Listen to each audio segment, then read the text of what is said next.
Estamos de volta. O levante das periferias contra o golpe é o que está no centro do Melhor e Mais Justo de hoje. Dessa conversa participam Luísa Romão, atriz, poeta e educadora, e Ruivo Lopes, poeta. Eu vou começar esse segundo e último bloco com poesia. Estou aqui com a companhia de dois poetas, nada melhor do que ouvi-los falando poesia em defesa da democracia. Ruivo, nesse bloco a gente começa com você, é contigo. Um poema para as mães que ainda choram a perda dos seus filhos. Tem gente morrendo, mãe. Tem gente morrendo de dia e de noite. Tem gente morrendo em perpétuo açoite. Tem gente morrendo nos guetos e favelas. Tem gente morrendo pelas feridas abertas. Tem gente morrendo, mãe. Tem gente morrendo. Tem gente morrendo perfurada a bala. Tem gente morrendo com hora marcada. Tem gente morrendo levada pela farda. Tem gente morrendo sumindo do mapa. Tem gente morrendo, mãe. Tem gente morrendo. Tem gente morrendo marcada suspeita. Tem gente morrendo que se pá até peita. Tem gente morrendo que leva na cara. Tem gente morrendo na volta pra casa. Tem gente morrendo, mãe. Tem gente morrendo. Tem gente morrendo que faz muita falta. Tem gente morrendo enquanto a outra chora. Tem gente morrendo cansada dessa história. Tem gente morrendo, só alimenta a revolta. Tem gente morrendo, mãe. Tem gente morrendo. Muito bom, muito bom. Luísa, com você. Comigo. Não pelos filhos de registro sem pai, nem pelos ais das filhas sem paz, nem pelas pás que cedo enterram crianças sem terras, vítimas da guerra, nem pelas mulheres, mães solteiras, nem pelos jovens, sob balas certeiras, mas pela minha família, modelo triunfante, pai, mulher, filhos e amante.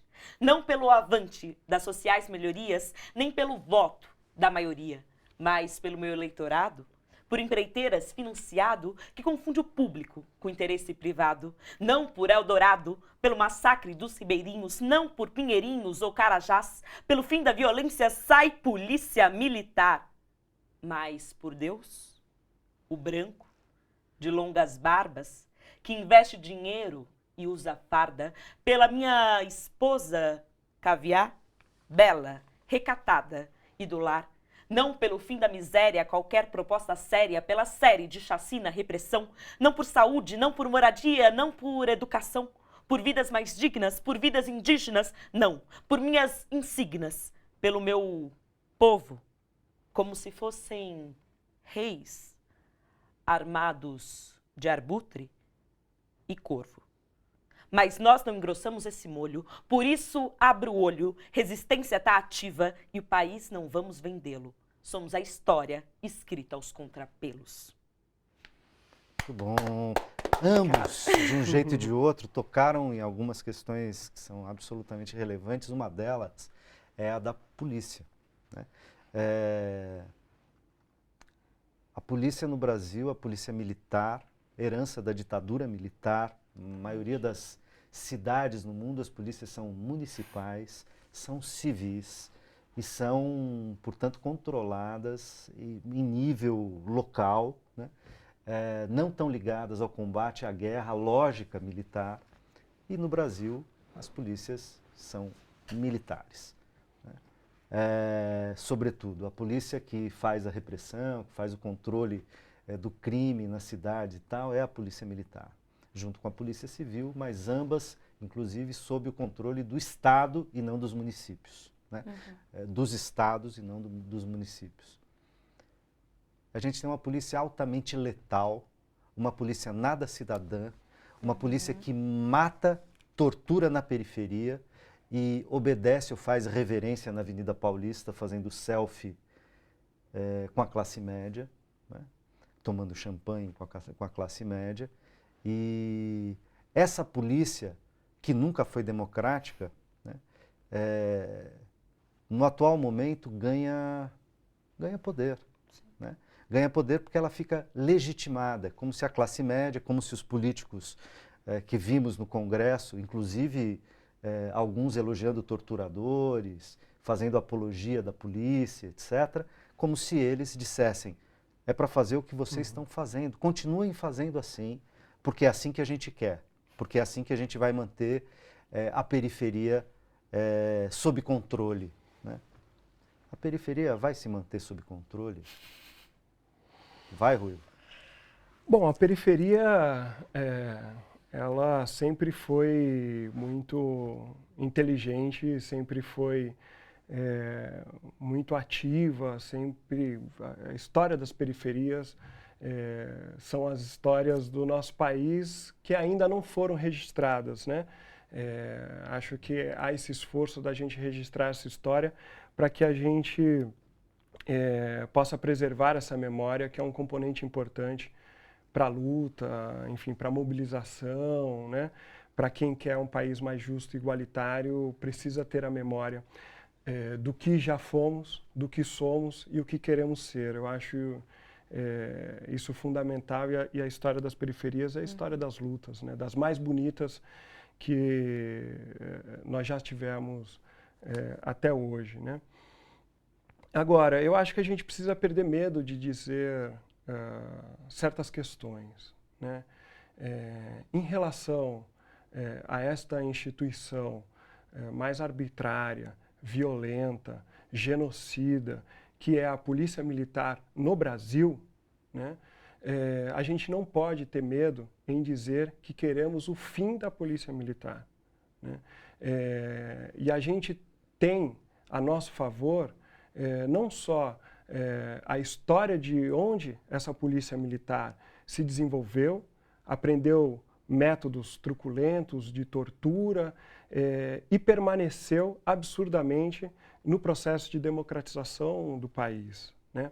Acho que se a gente tem que levar em consideração que a ditadura deixou entulhos, certamente um dos maiores entulhos e dos mais letais para a população pobre, negra e periférica no Brasil é a Polícia Militar. E nós estamos amparados também por organismos internacionais que, analisando os métodos da Polícia Militar no Brasil, já fizeram nenhuma, nem duas, nem três, diversas recomendações ao Estado brasileiro, né, para extinguir a Polícia Militar, né? Das organizações de direitos humanos do Estado americano, da Anistia Internacional e diversas outras organizações consideram que a ação da Polícia Militar no Brasil contra moradores das periferias, né, cujo alvo principal são jovens negros, a letalidade é maior do que países declaradamente em guerra, né, com 60 mil jovens assassinados todos os anos, né? Isso, para uma democracia, é inadmissível. A gente não pode se dizer um país democrático admitindo uma letalidade de uma instituição fruto de processos ditatoriais e que não se intimida, ano após ano, quando são revelados esses dados. Então, para a gente se afirmar como democracia, no sentido de uma democracia, né, a gente precisa primeiro eliminar os nossos entulhos ditatoriais. Certamente, não é o único, mas o mais letal deles, certamente, é a Polícia Militar, né? Então, eu acho que não tem como a gente hoje falar da periferia sem falar desse papel violento exercido pela Polícia Militar. E, Luísa, as periferias vão se manter sob o controle dessa nova ordem que se anuncia? Pelo contrário, né? A gente está se organizando, exatamente, já estamos organizados. O gigante da periferia nunca dormiu, isso é um fato, né? E eu acho que tem um dado muito interessante no que o Ruivo estava falando, que a história oficial sempre foi contada por aqueles que estavam no poder. E hoje a gente, principalmente por esse movimento dos saraus, esse movimento da cultura periférica, da literatura periférica, você tem quilombos culturais que estão mandando recado. Se a como diz o Renan Kerr, né? Se a Sim. história é nossa, deixa que nós escreve.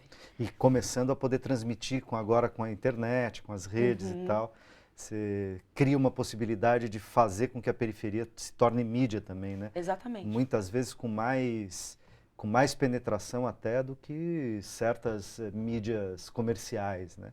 Então a gente tem sites, blogs, etc., que têm milhares, milhões de acessos e podem entrar em contato com a riqueza, com a diversidade cultural, política, etc., que rola, étnica, de gênero, etc., que rola na periferia. Né? Exatamente. E não é nem só uma documentação da história, mas são espaços de reflexão, assim, de análise de conjuntura, de encontro mesmo político, de discussão dessas pautas.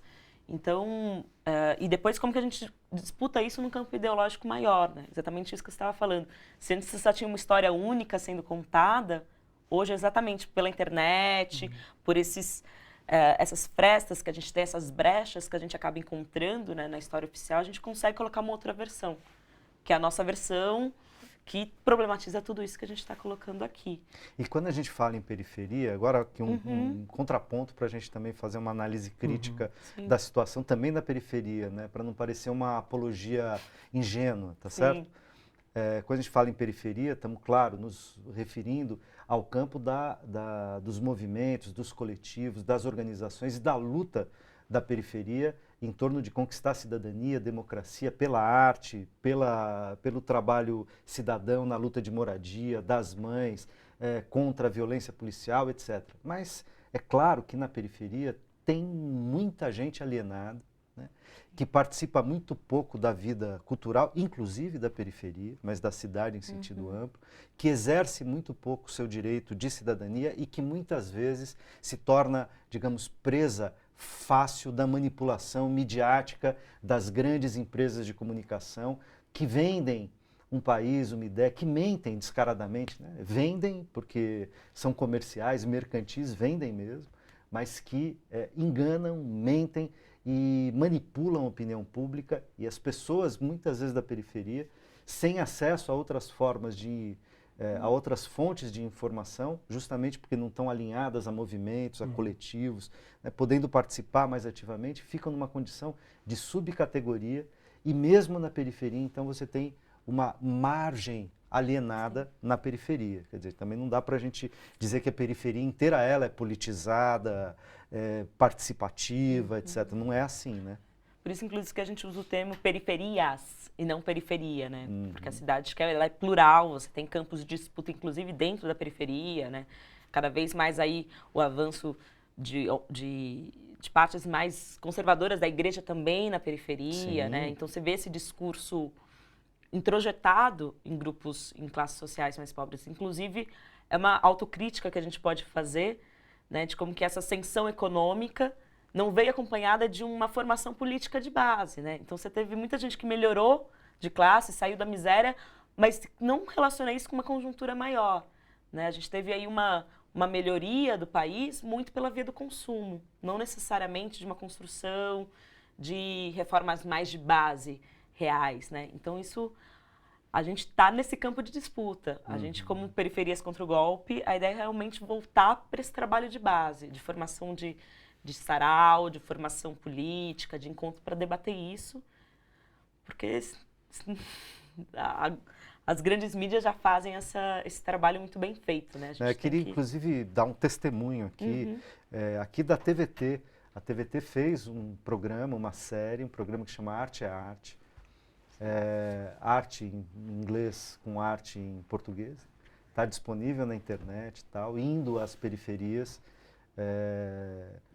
e registrando esses movimentos no campo da arte nas periferias. Os saraus, os sambas, o hip hop, enfim, uma série de manifestações culturais, artísticas da periferia e é incrível. Eu recomendo que vocês assistam o Arte a Arte, está disponível na internet.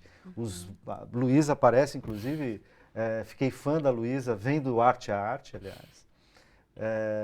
E é muito legal vocês poderem ver a riqueza, a pluralidade de expressões que rolam na nossa periferia, né?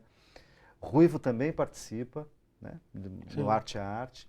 E então, eles dois e outros tantos companheiros da periferia, de várias expressões e latitudes da arte, quer dizer, não é só no campo da poesia, no campo da música, no campo da dança, do teatro, das artes plásticas. Tem muita coisa acontecendo que a população da cidade de São Paulo, das periferias da metrópole, não só São Paulo, mas a grande São Paulo, muita gente não conhece o que se faz de genial, rico, potente e cidadão e democrático, né? Então, aqui o Brasil tem esperanças, apesar do golpe que está para se consumar lá em nível parlamentar e que inclui as grandes empresas de mídia, que inclui parte do judiciário e do Ministério Público. Nem tudo são trevas. A gente vai reconquistar a democracia mais cedo ou mais tarde, porque a gente tem coisas incríveis e democráticas no Brasil. No campo progressista, isso vale para as periferias, vale para estratos médios da população, vale para as cidades e vale para o campo, né? Ruivo. Bom, eu considero que nessa ambiguidade que eu tinha colocado, né?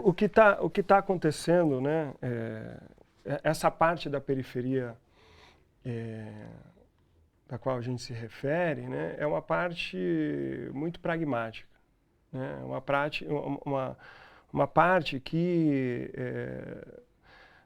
olha para a sua vida e como ela se desenvolve no cotidiano, né?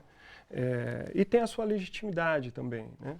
Mas há Claro, né? Não se trata de criminalizar que as pessoas exatamente. toquem sua vida, inclusive do ponto de vista individual. Mas né? é muito pragmático mesmo. Eu fico pensando, se a gente for lembrar que eu gosto muito da história porque ela aponta como a gente lidou com situações outras, né?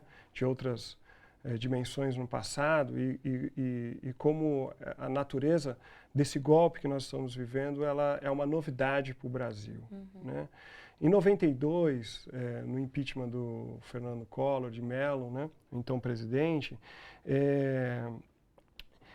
deixando de lado toda a CPI que foi feita, um processo de investigação, de acusação parlamentar que seguiu um rito, assistido pela televisão nacionalmente, aliás, pela mesma emissora que ajudou a eleger o então Collor.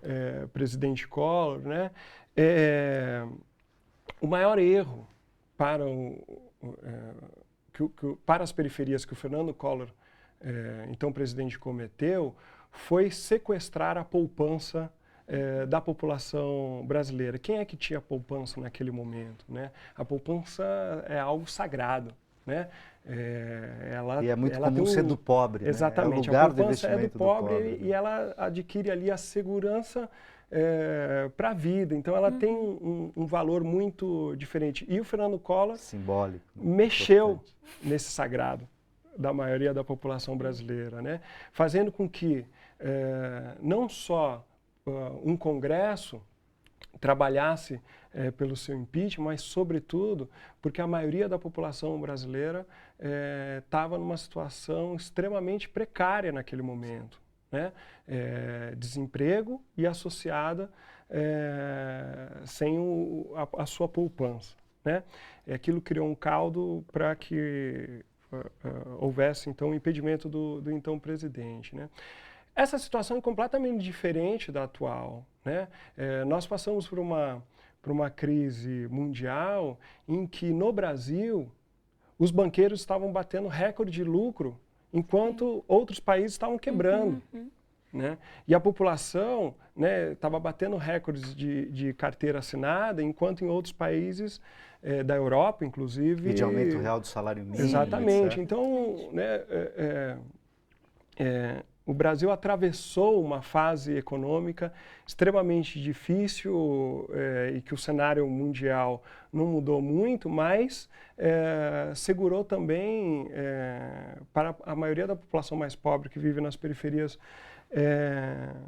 do Brasil. Então, acho que esse certo sentimento de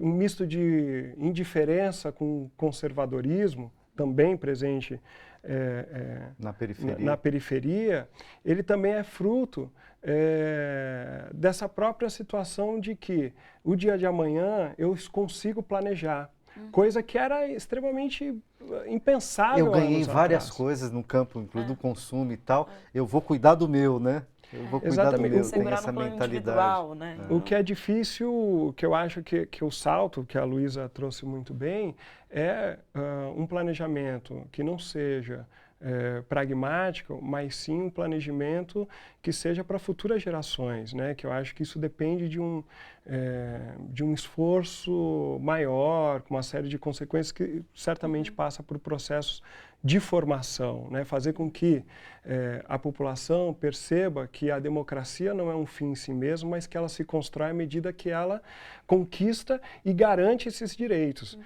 que os retrocessos aparente, como a gente tem visto algumas declarações do vice-presidente golpista Michel Temer, de que será garantido a Bolsa Família, né? Quer dizer, isso é o pragmático, né? Mas do ponto de vista de uma segurança política para o país, da nossa democracia, a gente tem a garantia social, mas tem um retrocesso político incompatível, né? Acho importante a gente mencionar que esse processo não é só difícil para o Brasil, sobretudo para a população mais pobre, trabalhadora, que depende de salários ou de programas sociais no Brasil, que é a maioria da população brasileira. Acho que é importante a gente destacar Lembrar isso, né? Mas que o Brasil também está inserido dentro de uma dinâmica na própria América Latina que está extremamente preocupada com o que está acontecendo no Brasil. A principal preocupação se dá que nos últimos anos a presença do Brasil na América Latina fez com que houvesse um esforço de integração da comunidade latino-americana, né? E isso está em risco, porque esse projeto político que está em pauta no Brasil com um possível governo golpista vai dar as costas para a comunidade latino-americana e vai se voltar novamente para os Estados Unidos. Por quê? Porque, em primeiro lugar, o Brasil possui a maior reserva, uma das maiores reservas de petróleo do mundo, está aqui no pré-sal, e ainda sem exploração, né? Com uma demanda... E com um interesse enorme dos Estados Unidos para com ela. A gente estourou o tempo, todo o tempo que tínhamos. Eu preciso agradecer muito a vocês e, infelizmente, encerrar o programa, que estava ótimo. Queria até um poema no fim, mas não vai dar tempo, a gente estourou mesmo. Encheu. Mas faremos outros papos, porque em passando o golpe no Senado Federal, a gente vai ter que reconquistar a democracia. A TVT tem o compromisso de debater, aprofundar, radicalizar a democracia no Brasil, a participação dos movimentos sociais, das periferias, dos trabalhadores na mídia. Então esse debate vai continuar aqui sempre, né? E agora mais ainda, porque a gente vai ter que fazer um trabalho enorme para reconquistar as condições democráticas básicas que nós não queremos perder sob nenhuma hipótese. Então eu agradeço muitíssimo a Ruivo, Luísa, e agradeço também a você que nos acompanhou até aqui. A gente se encontra na próxima quinta e continuamos na luta pela democracia. Em frente. Um forte abraço.